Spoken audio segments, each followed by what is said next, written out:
Hello and welcome to our dailies on Gangwa, and today we'll look at a developing story on the finance ministry officials who have been charged over the central bank fraud of about 60 billion. 9 officials from the Ministry of Finance have been charged with 11 counts, including money laundering, electronic fraud causing financial loss, abuse of office and corruption over the 60 billion central bank heist. The anti-corruption court in Kampala remanded the officials after their arrest on Tuesday, marking a dramatic turn in a case that had initially drawn little action from authorities despite the Bank of Uganda acknowledging the fraud.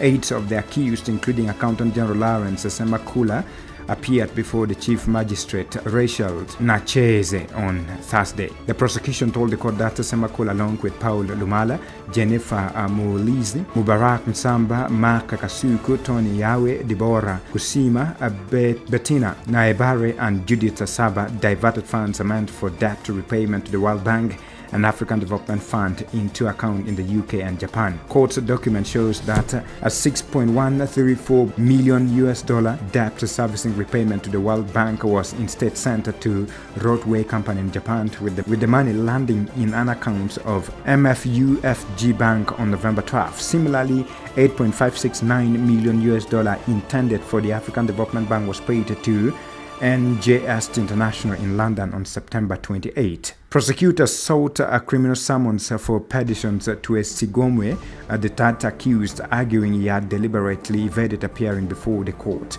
The states also alleged that Semakula and Mulizi neglected their duty to safeguard public funds, while Yahweh manipulated the system to divert $6 million meant for the African Development Bank.